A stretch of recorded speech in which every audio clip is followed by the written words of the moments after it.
So a couple of years ago, there was this trend that was going around on social media where people were staying on home for their date nights, and then they would get some paint, get some canvas, and then they would paint their significant other. And I remember as soon as this trend started happening, I was like, I don't want to do this. And my wife instantly said, I want to do this. And she kept asking, she probably asked 4 or 5 different times. And every time I'm like, no, this is she's a little bit more artistically inclined than I am. And I knew there's no way this was going to end well. And then finally, her birthday came around and we were doing a date night. And she said, you know what we're going to do tonight, right? And I said, are we going to do the painting? She said, absolutely, we're doing the painting. Then you can't say no, right? So that night, we got, some canvases, got some paint, and then we sat across from each other at the table, and then we started to try to, as best we could, to paint the other person. As we get done, she goes, all right, are you ready to, reveal to each other how we did? And so she turns hers around, and I was like, you know what? I think it's pretty solid. I think she did very good, and I instantly had some panic. So I'm like, mine is not going to live up to this. And so I turn my painting around and show her all the beauty, and she just starts crying because I just captured her essence. No, I wish. This is AI. This is not real. Instead, she was crying, but for a very different reason. This was the best I could do. I've been told it kind of looks like Tina from Bob's Burgers. And she was crying, but it was out of just laughing so hard that she then couldn't recover. I had to straight up put the painting away from her so that she could breathe again. It was rough. And then what made it worse is that she thought it was so funny that she then put it on our mantle, in our living room. And so for that, until Christmas, when we finally, rechanged some of the decorations for Christmas, everyone would come in, and some people who knew us well would be instantly start laughing and think it's hilarious. And other people you could see, if they didn't know us that well, they're kind of looking over why do you have this hideous picture of your wife? And they wouldn't say anything though, and we'd have to finally bring it up. Yeah, and I remember as she was asking me to do this whole painting thing for her birthday, I really kept going can we just do a paint by numbers? That sounds like a really cute day too, right? We could just paint by numbers, we'll work on the same one. It's gonna tell me exactly what to do. If I just had the right systems, I could get all the right results, right?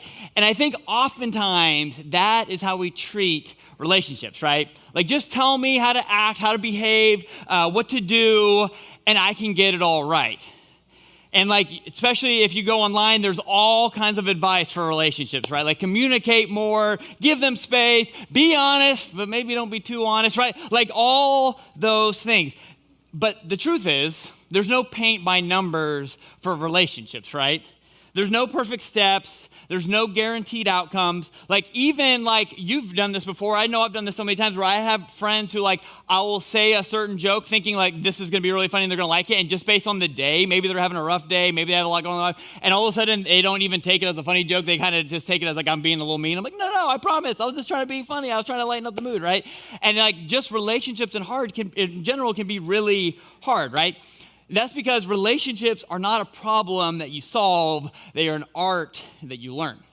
So that's why we're kicking off this new series called The Art of Us. And in this series, our hope is not to just give you a checklist of things you should do, because that's not really going to probably do you much good anyways, right? No, our goal through this is to kind of give you some practices to help you grow deeper relationships with the people around you. Because one thing, whether you've ever thought of it in this way or not, that is really true of all of us, is that the quality of your life is deeply connected to the quality of your relationships, right? Isn't this true? This isn't just about a marriage or your significant other, your friendships, your family, your coworkers, your roommate, right? Your community here at Bridgeway, right?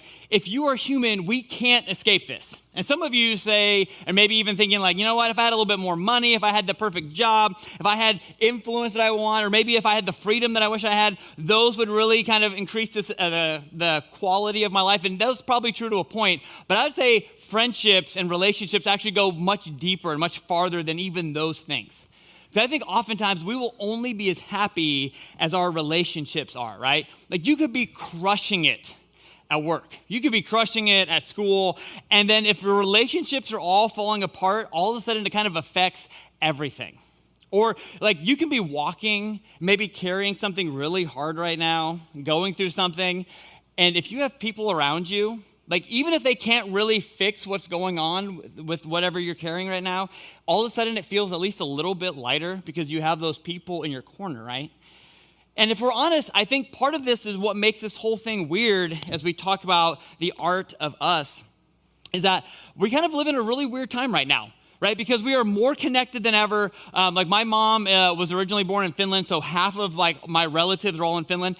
And I can literally just send them a text message at any point and just talk to people all the way across the globe, right? And like on Facebook, I can find out that my third grade crush, who I had never actually even talked to in third grade, just had a kid who graduated preschool, right? Like just information and things that we know people were connected to that normally people have never had this level of connection.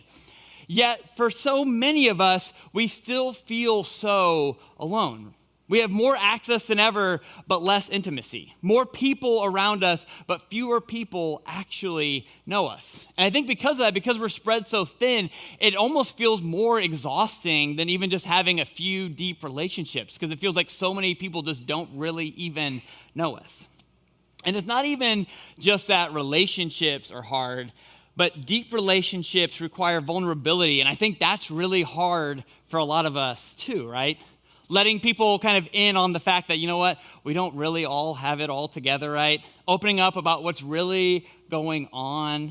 So what feels natural for us is to kind of play it safe and just make excuses, right? Like, you know what, I'm just not a very emotional person. Or, you know what, I just don't really need deep relationships. Those are for other people. I'm fine with where I'm at. Or, you know what, I've been burned before. It didn't really work out well for me last time, so I'm kind of protecting myself now. Or, you know what, we're just busy right now. We're just in one of those seasons where there's so many things going on. We don't have time for those kinds of relationships. But I think if we're all honest with ourselves, under all of that, every single one of us wants to be known and still loved, right? Like we want like that feeling of like when you get home and your dog is so excited to see you, no matter how good or bad your day is, no matter how much you mess up or not, and you're just so glad. You want people to feel that same way about you, right? And what's interesting is I think we feel this tension in our relationships, but it's not just emotional, it's actually wired into us. Part of your brain, the amygdala, go ahead, it's that little red part right there in the middle. It's a part of your brain that detects threats and tries to help you figure out how to protect yourself depending on what's going on. It's like the part of you that does fight, flight, or freeze depending on the scenario. But it's also the part of you that like when you are in a relationship, you know, connecting with somebody else and you either maybe want to open up a little bit or you want to maybe say a truth that you're a little scared to say, you want to be a little vulnerable, it's the part that says, no, don't do that. This is not going to play well. Don't do that. I want to protect you. This can only go bad for you, right? But then there's also this chemical in your body called oxytocin. It's kind of nicknamed the connection chemical. It's released when you experience trust with other people or closeness or bonding. And so basically you have like this chemical in your body pulling you towards relationship, pulling you towards connection, pulling you towards being known, right? So it's almost like inside of us, we have these two different voices. One voice saying, protect yourself, and another voice saying, no, move towards people. It's better this way. And that's why I think so many of us feel this tension of you want to open up, but you hesitate a little bit. You want deeper relationships, but you want kind of to play things safe instead. Your brain is literally just pulling you in two different directions. And here's why this matters. Because if you only listen to one voice over the other, you're going to miss out on that quality of life that comes from real deep connections with other people, to have that real community. You're going to miss out on the fullness of life that you can really only have through community, through those deep friendships. And the thing for us is that this isn't new. While we may be more connected than ever, having these deep relationships is something that people have struggled with forever because of that same vulnerability. And so what I want to do is I want to go back to the very beginning, looking at the book of Genesis, and kind of like look through what Genesis can teach us in this.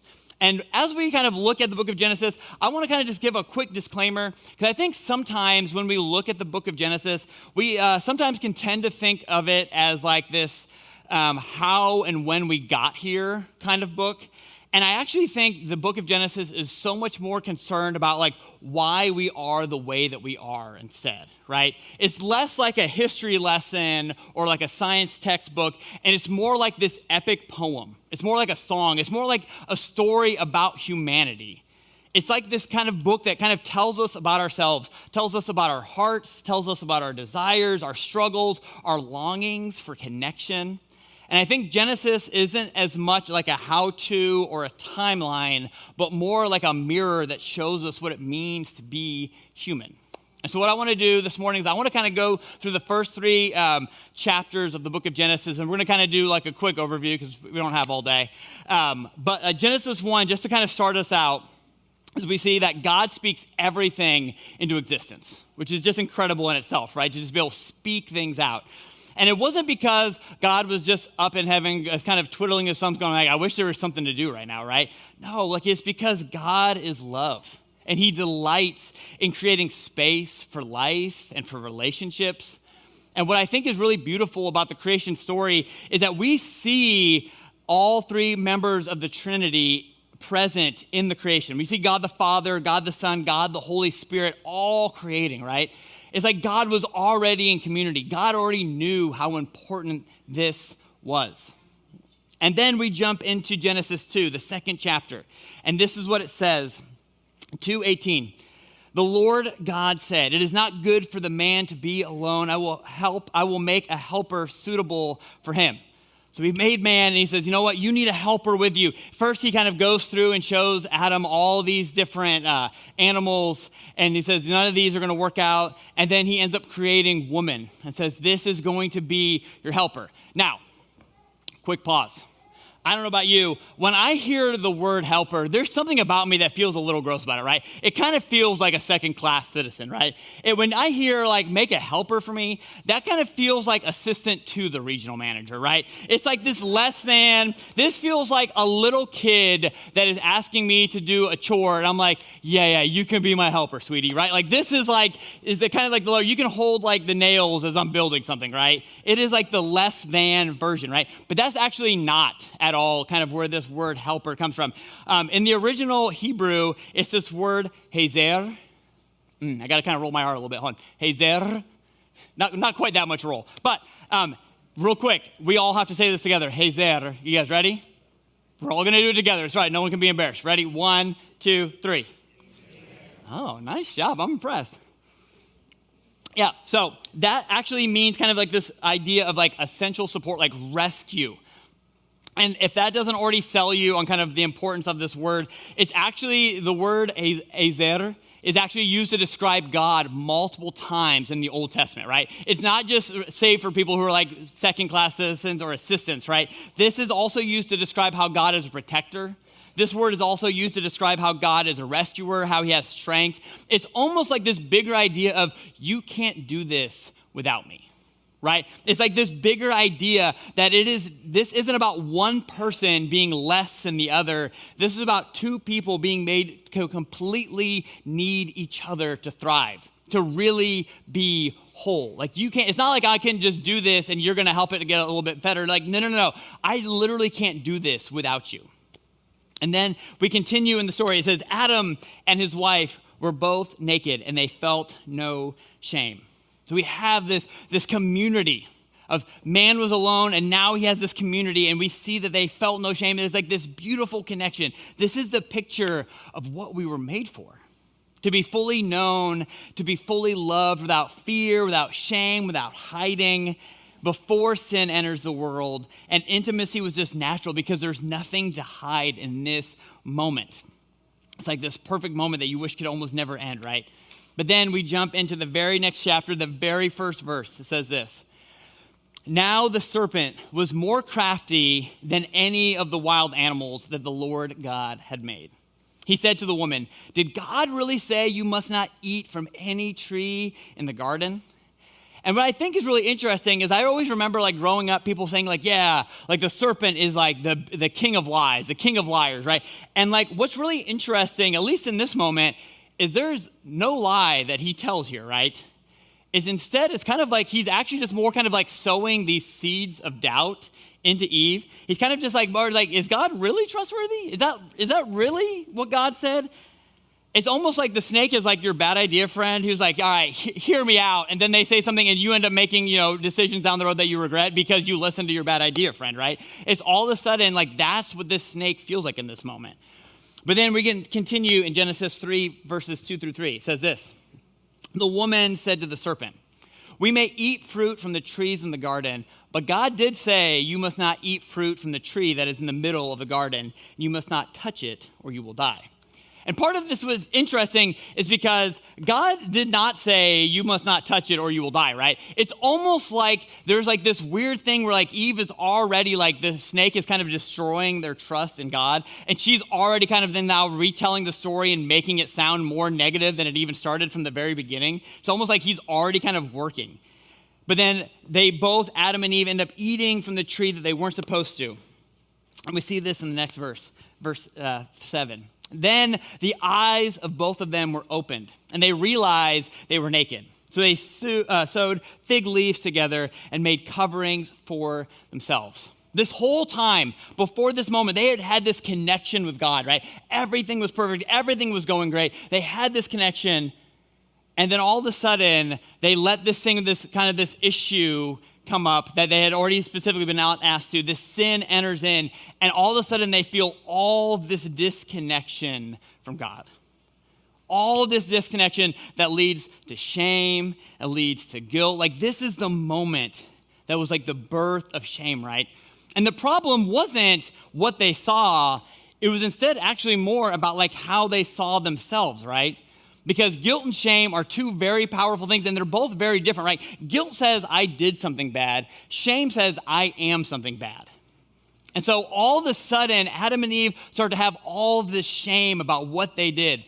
And this shame turns from being known into something to fear, right?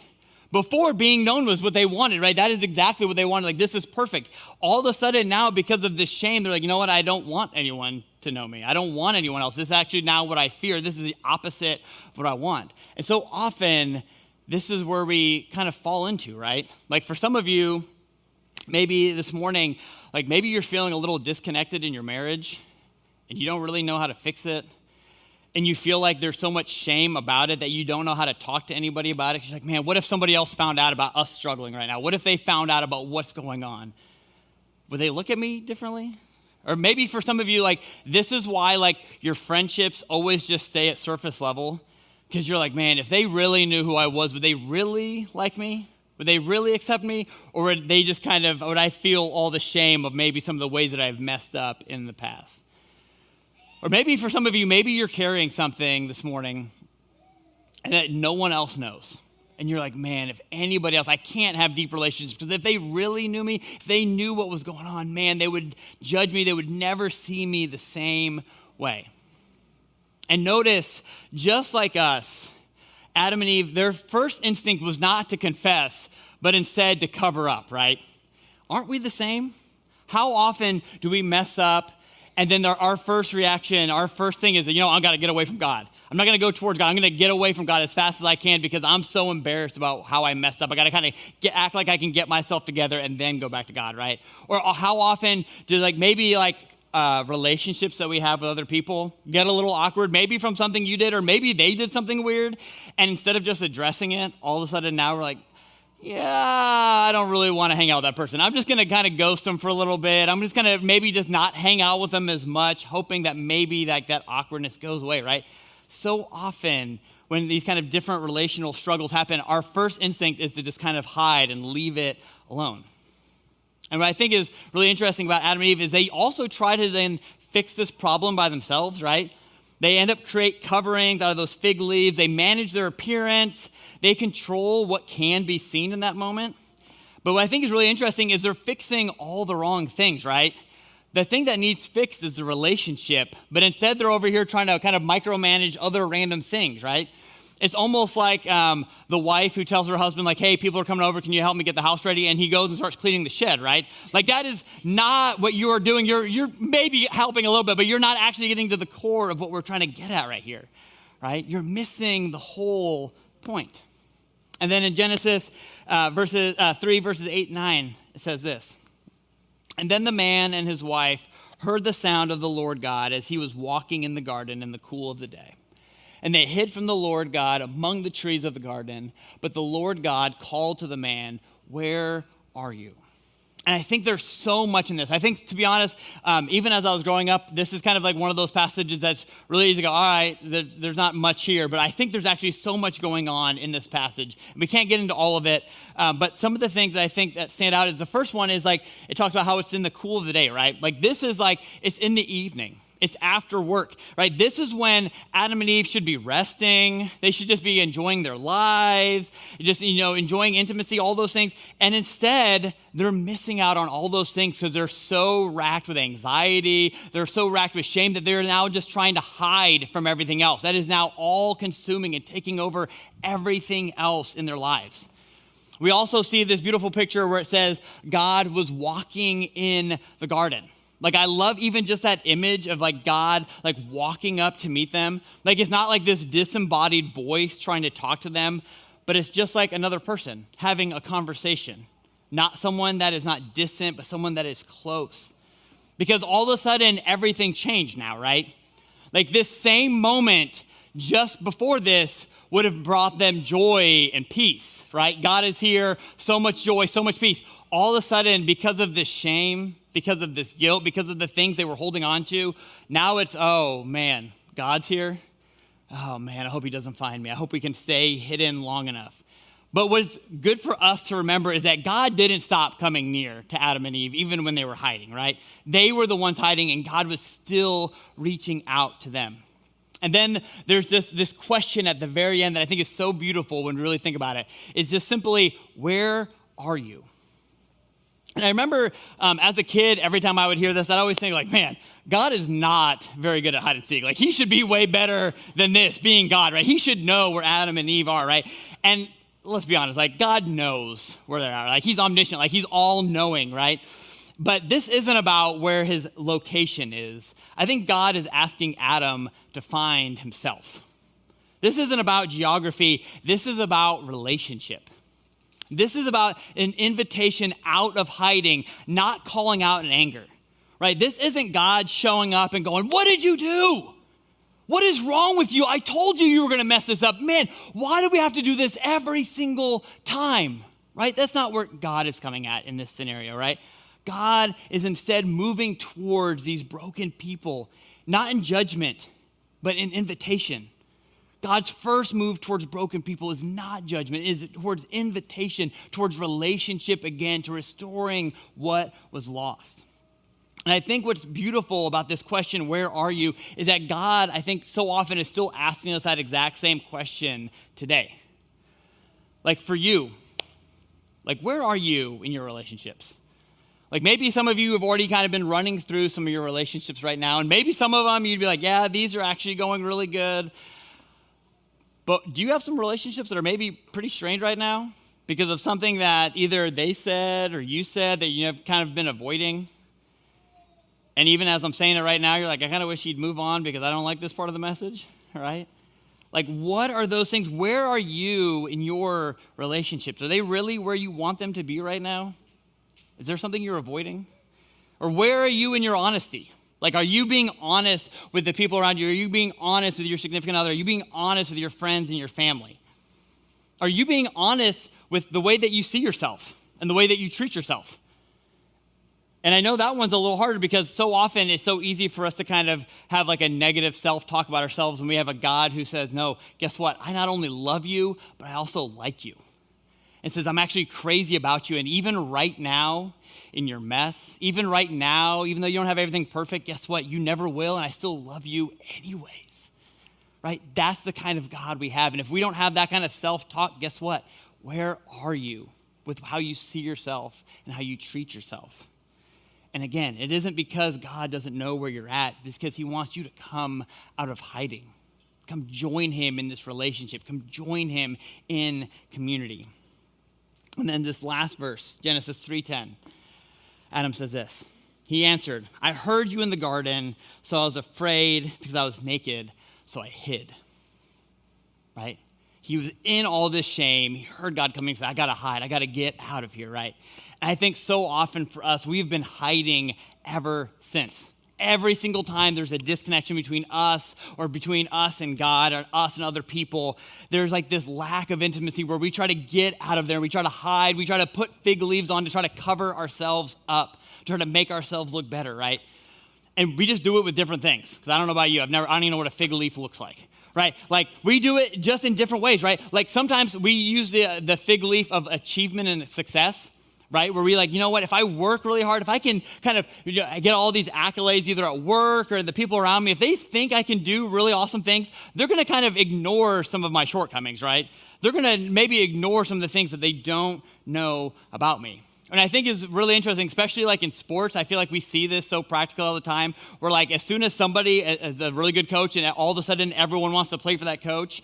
And then as soon as like maybe the winning stops, all of a sudden you start to see the cracks in the foundation. Like, oh yeah, actually none of these people are really that nice. And no one's actually that honest with each other. We're here because like everyone was just doing good, right? We're just here for the ride. Or sometimes we use to hide under our busyness. Especially in like 2026, right? Especially if you have kids, man, this is one of the easiest things to do, to hide. Be like, no, we got all these things, you know, how it goes. We're in soccer season, we're in basketball season, we're in this season, right? And we just got to keep on going. And then it's so easy for us to kind of opt out of actually having real relationships. So we're just hiding behind all the busyness of our life. Sometimes it's humor and deflection, right? I call this, a Chandler Bing. You're a Friends fan, right? Like this is that moment when like something is going really hard and instead of actually dealing with it, you just keep making jokes about it. And like, don't get me wrong, I'm here a lot and I do that a lot. But there's also times when like, yeah, maybe you can do that at times, but there's also times when you really need to actually address those things and not just hide behind that humor and deflection. For some of us, it's that emotional distance. We're like, you know what, I can be here, but emotionally I'm so far in the other room. I'm so far in another country. I'm not even close to the people that I'm actually sitting with right now. Sometimes it's that image management. Maybe your family has already been yelling at each other the whole time trying to get ready for church. And then as soon as you walk in the door, it's like, oh my gosh, we're so glad we're here. Kids, go get the donuts. We're having a great day, right? Right? All of a sudden it just completely changes. I think especially because we're here on a Sunday morning, I think so often we like to hide sometimes behind religion. It is so easy to just show up and just go through the motions. Just go like, I'm going to sit here. I'm going to listen to a couple songs, listen to this guy that's not as good as Joel, but he's fine. And then just keep on going, right? And like, just kind of like hide behind the motions of all those different things that we do. But the truth is, for every person here, that we cannot have deep relationships without vulnerability in our lives. Like it just doesn't happen. Because real intimacy doesn't happen when people only know the version of you that feels safe. And vulnerability is like this choice basically for us to show up even when we don't always know how it's going to turn out, right? Which is really scary to think about.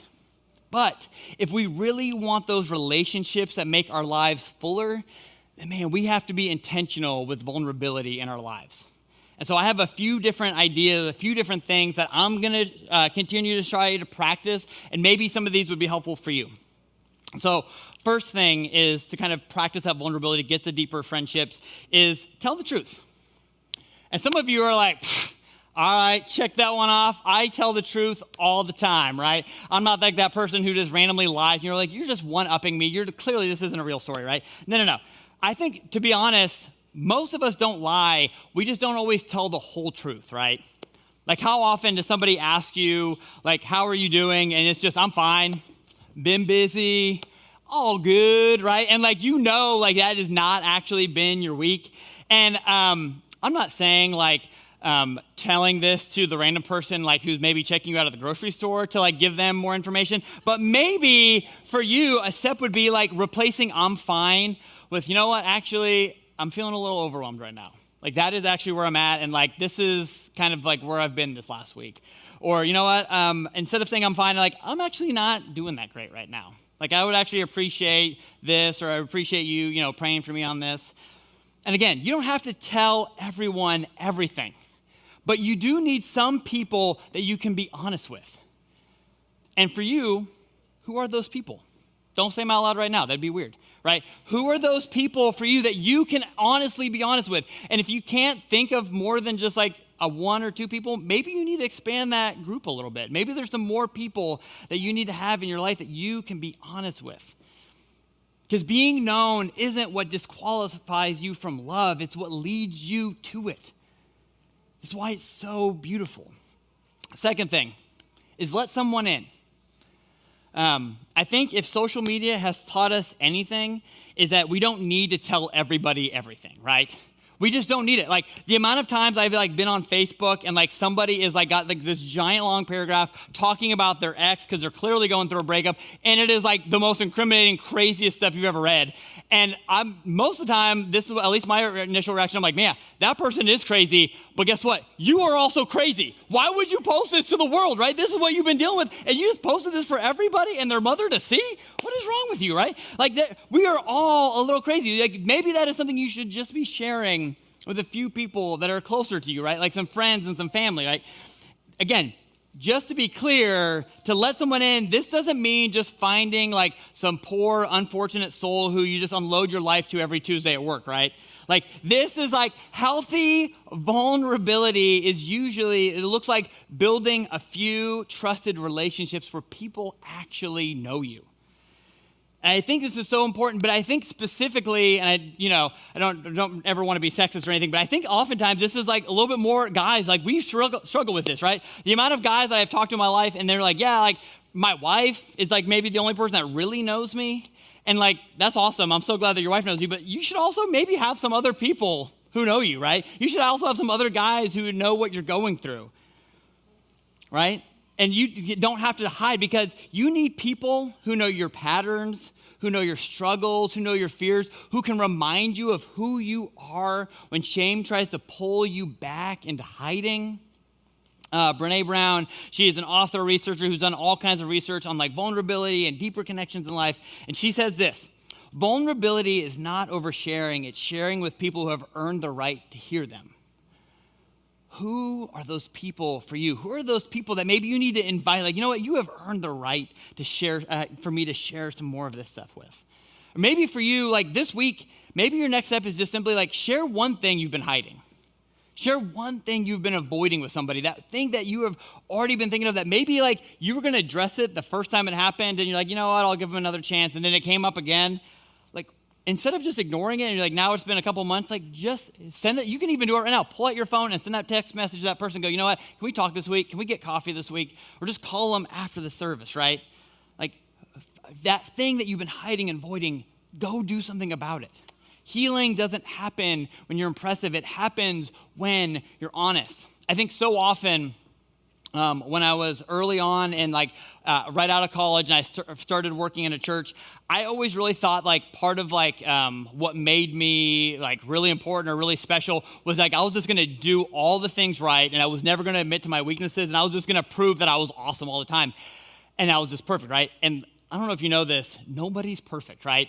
And every time someone that tries to act like they're perfect, it just makes me kind of like them a little bit less, right? It makes me instantly go like, ew, you're giving me the ick right now because I already don't trust you now that you're acting like everything is going great, right? We all have our own weaknesses. We all have things that we have fallen short in. And I think the older I get, the more and more I respect people who are like, you know what? I messed up and I'm just going to own it and we're going to move on, right? And like there is something about us as humans, I think it's really interesting that in politics, and I know, again, because it's politics, there's so many other variables in it, but I always think it's really funny that we always like, oh yeah, but they flip-flopped on their like stance on that one issue, right? And then like, sure, like sometimes there's all kinds of other issues. Sometimes I might be pandering, all the things, right? But I also think of like, man, when I think about myself 10 years ago, man, there's all kinds of ideas that I've shifted and changed my thoughts in that I thought I would never change, right? All because I had different life experiences. I had new different stories. I heard other, different things going on. And so then I have grown and changed and shaped and got to different places, right? Like for us, like, can we just maybe be a little bit more honest with like, hey, we don't have it all together, and just be honest with that moving forward? Last thing, move towards, not away. And I think this is where it gets real.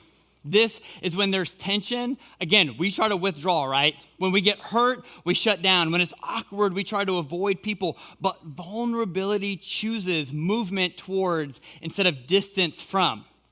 So maybe for you, like that conversation is just this week, you're going to, you know what? Hey, can we talk about something? I don't want that distance between us anymore. Or like, you know what? When that happened, I felt blank. And I just don't want to ignore it anymore. Like the moment that you most want to pull away from is often the moment that you most need to lean in. Tell the truth, let someone in, and move towards, not away. Because at the end of the day, relationships we all long for the most are the ones that we feel safe, we feel known, and feel deeply loved are on the other side of vulnerability. Like hiding may feel safer in that moment, but it will never give you that life or the connection that you were truly made for. And the good news is that because of Jesus, we don't have to keep hiding, right? We are already fully known and loved by him. So this week, don't try to like fix everything all at once. But maybe for you, your next step is just take that one brave step to reach out to that person. Like, you know what, I'm going to fix this relationship. Or you know what, I don't maybe have a relationship specifically that's broken, but I want to reach out and start developing that deeper relationship with somebody. Tell the truth, let someone in, and move towards, not away. Because the art of us